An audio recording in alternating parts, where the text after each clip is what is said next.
तो कहानी बिल्कुल वहीं से स्टार्ट होती है जहाँ पर खत्म हुआ था। लियांग भी मनी मन सोचता है, सच में ये पहली बार है जब मैं किसी माउंट पर बैठा हूँ। हालांकि मैं जब भी कहीं पर जाता हूँ मुझे शॉर्ट से उड़कर जाना होता है। शॉर्ट डिस्टेंस तो ठीक है, लेकिन लंबी डिस्टेंस पर तो साला गेंद फट जाती है और पूरे मूड की माँ बहन अलग होती है। लेकिन इस टाइम मजे ही मजे। तभी लिनबे बोलता है, अरे भाई तेरा ध्यान किधर है, जरा नीचे देख, हम जेनन माउंटेन के बॉर्डर पर पहुंच गए हैं। और ऐसा कहा जाता है कि यहाँ पर बहुत सारे ऐसे मॉन्स्टर भी है जो लिटरली एक बार में पूरे शहर को भी तबाह कर सकता है। और ऊपर से ये जेनन माउंटेन जंगल और रेगिस्तान से घिरा पड़ा है, इसलिए यहाँ पर खतरा भी कम नहीं होना चाहिए। लेकिन लियांग मेरे भाई तुझे डरने की कोई भी जरूरत नहीं है क्योंकि जहाँ पर हम जा रहे हैं वो जेनन माउंटेन का बस एक छोटा सा जंगल है और मुझे नहीं लगता कि वहाँ पर उतना भी खतरा होना चाहिए। और ये ह्यूमन फेस फ्लावर जोड़ों में उगते हैं और इसको पहले ही सू माउंटेन के लोगों ने ढूंढ निकाला था, बट अनफॉर्चुनेटली वो लोग इसे यहाँ पर से नहीं ले जा पाए, इसीलिए तो इसे मिशन के सेक्ट के मिशन में डाला गया और हम यहाँ पर हैं ताकि उसे पूरा कर सके, समझे। लियांग भी सोचता है, अरे यार ये इंसान तो कुछ ज्यादा ही बोलता है और इसका ये बोलना सच में कुछ ज्यादा ही अनकंफर्टेबल फील करवाता है। सच में साला बोले ही जा रहा है, वो भी ब्ला ब्ला ब्ला बा बा बा बा।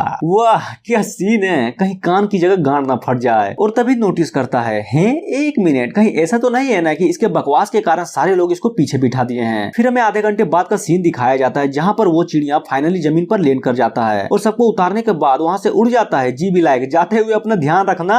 सीनियर बोलता है, देखो ये जगह कुछ ज्यादा ही खतरनाक है, इसलिए बाकी का सफर हम पैदल तय करेंगे ना कि उड़कर। आई होप सबको समझ में आ ही गया होगा। और रही बात इस जगह की, तो यहाँ पर बहुत सारे अजीबोगरीब क्रिएचर्स हैं, इसलिए हम सिर्फ दिन में ही सफर करेंगे ताकि लोग सुरक्षित रह सके। और हाँ, सारे लोग थोड़ा पेशेंस से काम लेंगे ना कि हड़बड़ी में, क्योंकि मुझे अपनी कल्टीवेशन को बचाकर चलना होगा ताकि मुसीबत के समय काम आ सके। तो इसलिए तुम में से जो भी लायक हो वो रास्ते की रिस्पॉन्सिबिलिटी लो, इससे ये होगा कि सारे लोग मिल बांट कर काम कर पाएंगे। और ये सुनने के बाद लिनबे भी सोचता है, जब आप परफाउंड इंटेंट पर पहुंच जाते हैं तब आपके शरीर में क्यूआई के बहुत सारे जड़े तैयार हो जाते हैं, जिससे फायदा ये होता है कि आप बहुत आराम से अपनी एनर्जी को स्टोर या चैनलाइज कर सकते हैं। हालांकि ट्रू एसेंस खत्म होने के बाद बहुत लंबा समय लगता है स्टोर करने में बिना किसी के हेल्प के। और अगर ध्यान से सोचो तो हम सभी के पास लिमिटेड क्यूआई है और इस मोमेंट पर तो कुछ ज्यादा ही प्रीशियस भी है। अगर हमारा सामना जंगली पौधे या फिर किसी स्पिरिट क्रिएचर से हुआ तब किसी न किसी को तो आगे बढ़ना ही होगा ना। और रही बात सीनियर की, तो वो सिर्फ रेयर मोमेंट पर ही काम आएंगे और ये सही भी बात है। और रही बात इस लड़की की, तो ये तो पूरी तरह से नल्ली है जो कि पहली बार माउंटेन से बाहर आई है, यानी कि सारा बोझ हम तीनों मर्दों के कंधे पर ही अटक पड़ा है। लड़की बोलती है, सीनियर ब्रदर जल्दी बोलिए, मैं किस मॉन्स्टर के साथ फाइट करूं। जिसे सुनने के बाद वो भी लाइक,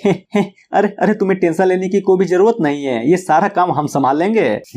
सच में सीनियर का अरेंजमेंट और सोचने का तरीका बिल्कुल लाजवाब है। तभी लियांग भी पूरे जोश में बोलता है, अरे यार रास्ते की टेंशन मत लो, मैं क्लियर कर दूंगा, क्योंकि मेरे पास एक आइडिया है। जिसे सुनने के बाद लोगों का रिएक्शन थोड़ा अजीब हो जाता है। जी भी सोचती है, ये लड़का सच में कहीं इसका कोई बुरा इंटेंशन तो नहीं है ना। लियांग भी लाइक, देखो रास्ते को क्लियर करने का सारा काम मैं संभाल लूंगा, after all I am a मर्द। इसलिए अगर किसी के दिमाग में घूम कर जाने का आइडिया है तो बिल्कुल भी अपने दिमाग से निकाल दो। और ये सुनने के बाद सारे लोग हिल जाते हैं। तभी रेन भी मनी मन सोचता है, कहीं ये पागल तो नहीं हो गया ना, क्योंकि इस जंगल में पहले ही बहुत ज्यादा खतरा है और ऊपर से एनर्जी खत्म होने के बाद रिस्टोर करने का मौका भी शायद ना मिले। लिनबे भी लाइक, आखिर ये इतना कॉन्फिडेंट भला क्यों है? क्या इसे नहीं पता कि यहाँ पर कितना ज्यादा खतरा है? एक छोटी सी गलती और जान भी जा सकती है। मुझे तो यही लगता है कि हमें घूम कर ही जाना चाहिए, जैसा कि सीनियर ब्रदर ने कहा था। मुझे तो यही लगता है कि लियांग रिस्पॉन्सिबिलिटी को लेकर सबके साथ बस अच्छे से घुलना मिलना चाहता है। लेकिन क्या ये समय सही में प्यार मोहब्बत के लिए सही है? पर जरा इस लोंडे का रिएक्शन तो देखो, लगता है ये सच में पूरा कॉन्फिडेंट है और ये अकेला ही रास्ते को क्लियर करना चाहता है। पर ये तो मेरे ही लेवल का है ना। सच में मुझे बहुत बुरा लग रहा है कि साला मुझ में इतनी हिम्मत क्यों नहीं है। छी तू है जिंदगी पर। और बोलता है, भाई क्या तुम सच में अकेले संभाल लोगे ना? क्योंकि अगर तुम्हारा ट्रू क्यूआई खत्म हो गया तो समझो मिशन में बहुत बड़ी दिक्कत आ जाएगी। तो क्यों ना खतरे से बचने के लिए हम घूम कर चले। लियांग भी लाइक, अरे टेंशन मत लो, अगर मैं नहीं कर पाया तो तुम सब हो ना, फिर हम लोग घूम के चले जाएंगे। तो मेरे दोस्तों लगता है फैसला हो गया,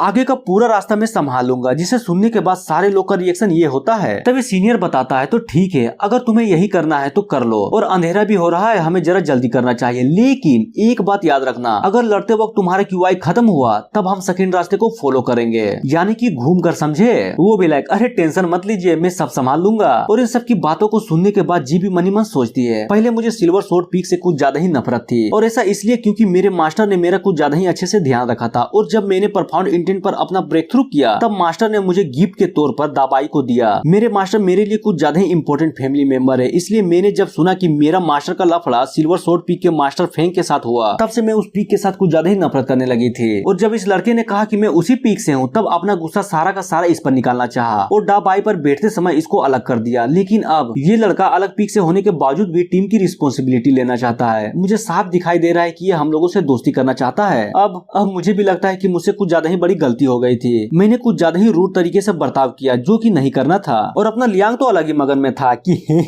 रास्ते में जितने भी मॉन्स्टर आएंगे वो सारे के सारे मेरे। आखिरकार मुझे मौका मिल गया लेवल अप करने का है। और अपने मेन कैरेक्टर को पीछे से देखकर जी भी सोचती है कि सच में जब ब्रदर लियांग चुप रहते हैं तो कुछ ज्यादा ही हैंडसम लगते हैं और उनकी स्माइल भी कुछ ज्यादा ही प्यारी है। पर लियांग तो अपने ही धुन पे अजीबोगरीब तरीके से स्माइल किए जा रहा था। और जी लियांग पर पूरी तरह से लट्टू हो जा रही थी कि सच में ये तो कुछ ज्यादा ही अच्छा इंसान निकला। और तभी पूरे जोश में लगता है मुझे भी इस टीम पर थोड़ा कंट्रीब्यूशन देना चाहिए। और लियांग के पास जाकर बोलती है, ब्रदर लियांग ये लो पिल, ये तुम्हारे क्यूआई को फटाफट रिस्टोर कर देगी। वो भी सोचता है हैं ये पिल तो सच में लाजवाब है और ये हार्ड सिचुएशन में कुछ ज्यादा ही काम आएगा और इसको लेने के बाद कल्टीवेशन में भी हेल्प हो जाएगी। और मना करते हुए बोलता है नहीं ये तो मैं बिल्कुल भी नहीं ले सकता। तभी वो कुछ नोटिस करता है, अरे यार ये तो रोने लगी। वो भी लाइक सीनियर ब्रदर प्लीज मुझे माफ कर दीजिए, मैं गलत था, मैंने आपके साथ कुछ ज्यादा ही रूड व्यवहार कर दिया। अगर आपने इस पिल को मुझसे नहीं लिया तो मैं समझूंगी कि आपने मुझे माफ नहीं किया। और ये देखने के बाद वो भी लाइक अरे अच्छा अच्छा अच्छा ठीक है मैं ये ले लेता हूँ पर प्लीज तुम रो मत। वो भी लाइक ठीक है ला ला ला ला ला। तभी अपना हीरो अपने हाथों में सोर्ड को समन करते हुए सोचता है ये तो कुछ ज्यादा ही स्ट्रेंज है। यहाँ की तो पूरी तरह से हवा ही बदल गई। आखिर ये है क्या कोई मॉन्स्टर है या फिर कोई डिमोनिक प्लांट। और यहीं पर ये एपिसोड खत्म हो जाता है। तो मिलते हैं नेक्स्ट एपिसोड में। So thank you.